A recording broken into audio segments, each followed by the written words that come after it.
So when we talk about bonds, we have to take into account two things, well, many things, but we're going to talk about two things mainly now, and that's price and maturity.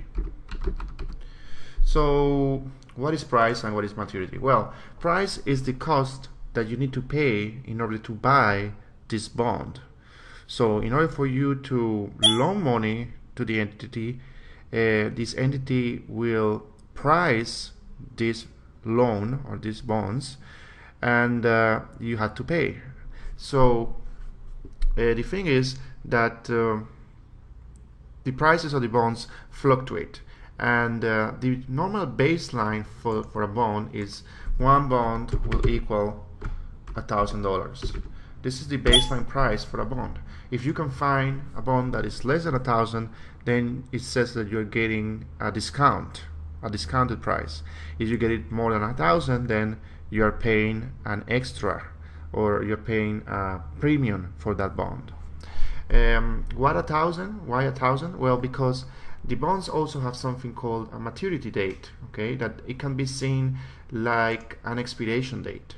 Now, this list that I'm showing you is for a municipal bond of Chicago, Illinois, and it's a good example that shows you all the different terminologies and characteristics of this specific bond.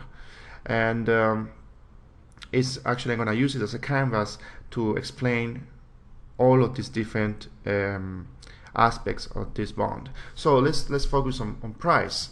So you can find the price down here, okay, and it says 99.405. So you were wondering, well, does this mean the price of the bond is $99 with 40 cents? Well, actually, that's not the price. The price is, when it's listed, is normally divided by 10. So the real price of this bond is 99.405 multiplied by 10, which is, of course, 990. Let's put the dollar sign there.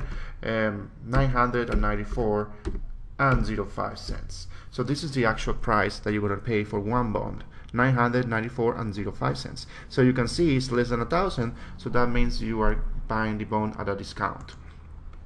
Now, why this 1,000 that I was saying before? Because the bonds also have another characteristic, and that is they mature at a certain time. So you can also see this as an expiration date. The maturity is located here. Normally it's on the top below the coupon, but it could be in a different area depending on how the system that you buy the bond. So for this specific example, its maturity date is January 1st, 2028. So what does this mean? Well, this means that at this date, you're gonna get your money back, but you're not gonna get the money that you spent for the bond. So you're gonna get only the number of bonds you have multiplied 1,000. So if you are paying less than 1,000 when you buy the bonds, that means you're getting a discount, and you're gonna actually receive a little bit more because they are paying you back at 1,000 per bond when the bond matures.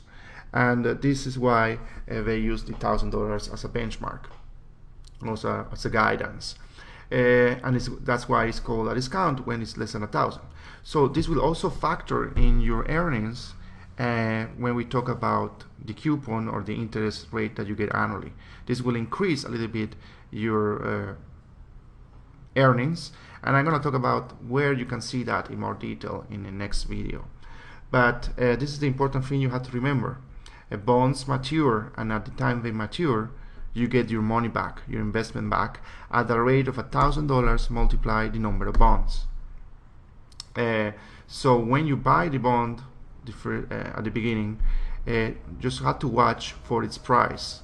And normally, of course, it's desirable that the price is less than 1,000, because if it's more than 1,000, then your percentage annual yield that is listed here is going to be actually less than what is listed.